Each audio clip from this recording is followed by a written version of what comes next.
The 2025 hurricane season is just around the corner, and we wanted to take a moment to talk with some experts in the Florida area to tell us what they're expecting as we get into the season. I'm Chief Meteorologist Chris Holcomb at WXIA TV in Atlanta. Joining me today is Bobby Deskins, also the Chief Meteorologist in Tampa, and then Tim Deegan is the Chief Meteorologist in Jacksonville. Both of these guys, hello, gentlemen. Very important, but I want to point out Tim really quickly because we have the honor of getting Tim as he is just about to retire. And Tim, you have got that expertise and knowledge and wisdom about these Atlantic storms here. Tell me again, how long have you been in Jacksonville as chief there?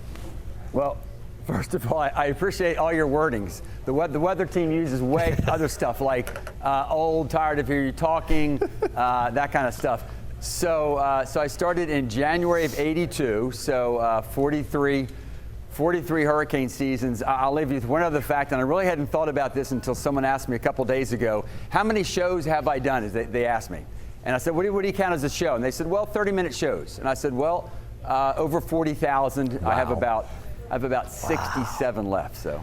So as you can tell, for those of you watching, I'm grateful. I'm grateful that I got to do it because I was born a weather freak, and I suspect I will be one when I paddle out to the ocean on that final day, whenever that happens. Good for you. And you know, so that just reiterates Tim's experience there along the Atlantic side. And then Bobby, you have been working along the Gulf side there in Tampa for a long time too, and you guys definitely feel those impacts from those Gulf storms there.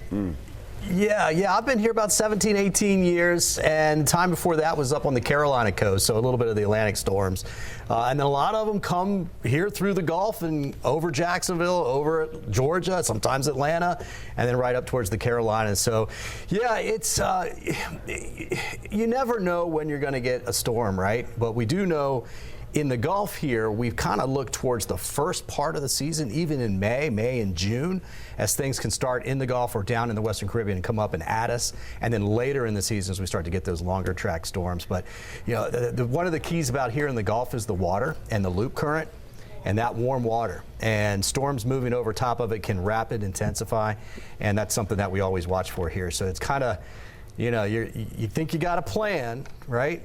But that's not the plan until the plan changes type of thing here. And we're going to break down some of those impacts that we're going to be watching for and some of the signals that we as meteorologists look for as we're going into the hurricane season. But before we get to that, I just want to show everybody just the general look at what we see here. Let's take a look at that graphic here where the season begins on June 1st. We typically peak on September 10th, and then it's downhill after that, or it starts improving a little bit after that, where the season ends at the end of November there on November 30th. And, you know, Tim, Bobby mentioned that there are times here when we typically think of the really active time of hurricane season being there in August and September in what we call the Cape Verde season, when we get those storms coming off the coast of Africa. And yes, we need to watch for that. But Bobby talked about there are times early season when we not only see some development that could be in the Gulf, but I know a lot of times in the early season there off of the Florida coast and the Carolina coast, we could see that early development. Yeah, absolutely. In fact, we've been talking about wondering about what might happen in the Caribbean come mid-May, and what we're really focused on is what we call the Central American gyre. Yes. And does it mean that there's always going to be a tropical cyclone form? But those gyres tend to form early in the season and late in the season. And right to your point about off the southeast coast, if the ocean warms up, and it is. I was in the water today. It's already 77 degrees here, 77 degrees off the coast of Georgia in early May. But very often, not very often, but if it's going to happen, early May, possibly June, is when we see frontal systems stall over that part of the world. And then the subtropical jet stream lifts off to the north. You don't have any shear, and if the low can stir there, it can cause some problems. Now, typically, those don't become major hurricanes, but as we all know, and you guys experience this certainly in Atlanta and surrounding areas, that a system doesn't have to be a hurricane or doesn't have to be any longer a hurricane to still produce tragic flooding. So although it's just May, with the oceans being warmer, those are the two areas we focus on. Certainly the Central American gyre, but then also might something form on a front the energy aloft above the front leaves, and then we're left with the low. I got to say one more thing real quick. It's almost tougher for me to talk with this group setting amongst fellow meteorologists because we're used to a little inside baseball, because we're used to being in front of the camera, and the producer, right, gang, is telling us we have less than 2 minutes to go, right? and so therefore I'm taught to be very concise. With this group, I think I could probably talk to you guys for hours. So yes. I'm really trying to edit my conversation. If you got a cane, just yank the cane on my neck and I'll shut up. And we can be as weather nerdy as we want here as well. We were talking about those water temperatures, and we know that the oceans are warming. This year, are y'all seeing any differences in those water temperatures? It seems like they might be a little bit lower this year compared to where we were at this time last year, but even if they are a little bit lower, it's still well above the average. And these warmer waters, that's what fuels these storms and makes them stronger. Many of the areas I have an opinion there, but Bobby, go ahead. Go ahead. Oh, yeah. Well, many of the areas this time of year that we look, Western Caribbean, Gulf of Mexico, they are warmer than normal, which has basically now become the norm, to be honest with you. Yeah. But if you look out in the central and eastern part of the Atlantic, at least for right now, there's kind of a cool pool of water there, at least cooler than normal. And last year at this time, that was warmer than normal. So if anything, that's a small sign that it may help us as we get into the heart of the season, August, September, October. But that's so far between now and then that can change. But it is a good sign right now, looking at that and comparing to what we saw last year, because the forecast numbers-wise is pretty similar this year to what we had last year. Yeah, and we'll go ahead and take a look at some of those numbers that come from Colorado State. Now, NOAA will release their outlook really at the end of May, but Colorado State usually issues early outlooks, and they're saying on average we normally have 14. They're predicting 17 named storms. On average we would have 7 hurricanes. They're predicting 9. On average we would have 3 major major hurricanes at Category 3 or higher, but they're predicting 4. First off, let me ask you guys, do you like these outlooks? Because when they come out saying, below average, then people are like, oh, okay, it's below average, I don't need to worry. We need to still watch the season no matter what. And even these numbers are predicted are a little bit lower than what they were predicting last year, but again, this is still above the average. So Tim, what are your thoughts on these early outlooks? Yeah, so two main points. First of all, you got to remember, and I know you know this, Chris, but for those watching and listening, that is a moving 30-year average. For instance, when I started in 1982, we averaged only 11.5 named storms and only 1.5 major. So what is now considered slightly above average, if we had had that forecast back in 1982, we would have been saying well above average. So just as a reminder to folks that the oceans are warming. If for no other, if you don't use any other definition, that just means there's more potential energy. But that means that 30-year average is moving as well. So at least here in the First Coast, I really try to be careful with folks about that term average. Secondly, I agree with you that all it takes is one. If I've said it once, I've said it a million times. We can go back to 1992, and Andrew did not form until August. So think about this. Nothing formed until August. We only had 7, and I guarantee you, I still hear stories like it was yesterday for folks who fortunately lived through that hurricane. So you're absolutely right. And we could go through the list. We could talk about Alicia back in '83 and all kind of years where it only takes one. But I understand why folks like to see the overall averages. I do think there's some peer-reviewed science to it.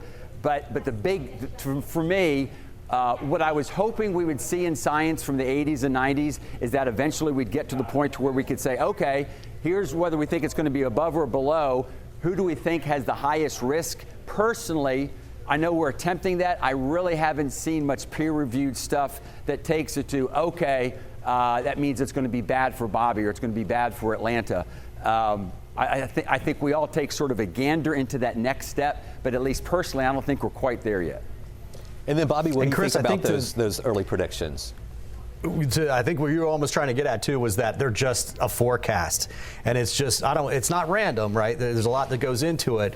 But it's 17 named storms is the forecast now from Colorado State. This time last year was 18. they have nothing to do with where the storms go. It's just the amount of energy in the atmosphere, the ENSO. There's a bunch of different things that go into it. But those are just numbers of how busy we will be tracking storms. Then you can start looking at other things like where that high pressure is going to be out over the Atlantic.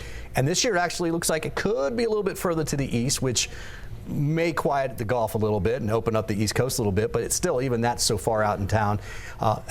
It's just that when we do get these forecast numbers, we know that we're going to have to give these to the folks at home, and we don't want them to get too much anxiety about the season, especially here in the Gulf Coast. We just got hit twice, well, 3 hurricanes here, 2 of them really bad here last year, and so coming out with numbers on the backside of all that, people really just don't want to hear about it. But it doesn't mean that we're going to get hit. By the way, Hurricane Andrew was only 7 named storms we said that year. That changed the building codes in the state of Florida. It was so bad. Yeah, you know, we've mentioned a lot of meteorological terms here. We talked about the loop current, the Central American gyre, the ENSO we just talked about too. This, we often talked about La Nina and El Nino. We are in a neutral pattern this year, meaning that it's not El Nino and it's not La Nina. As you guys see that with your experience, what does that tell you about the season?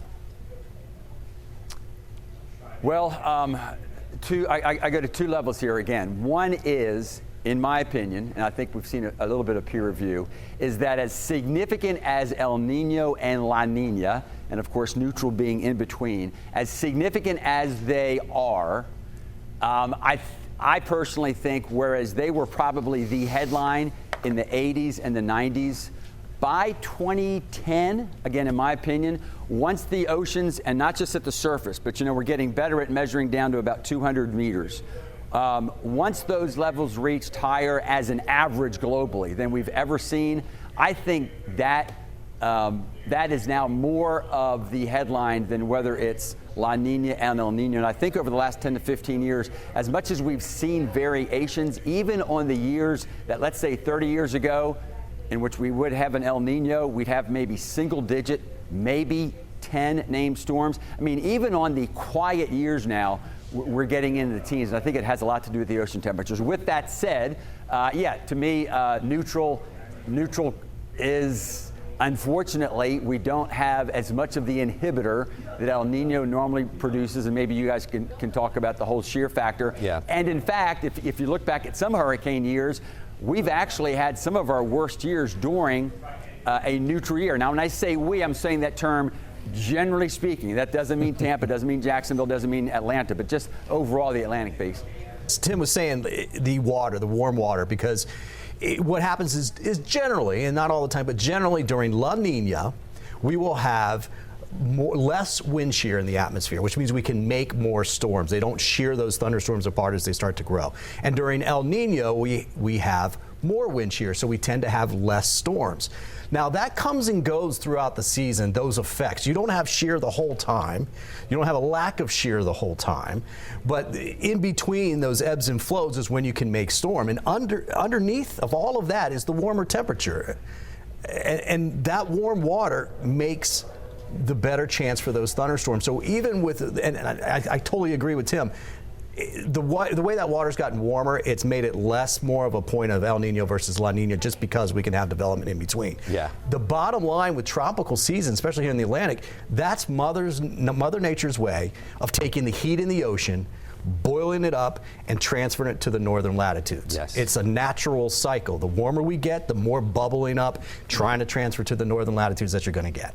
It's just transporting that energy within the atmosphere there and globally as well. So Tim and Bobby, thank you guys so much. We do have to wrap right now, but this is going to be a long season. And Tim, I know that the folks in Jacksonville are going to be missing you after your retirement, that you will not be there for this hurricane season. But Bobby, I know that we'll be talking to you a little bit more also as we go through the season. So for both of you, stay safe down there in Florida on both coasts, as we are going to be entering hurricane season in just a little bit.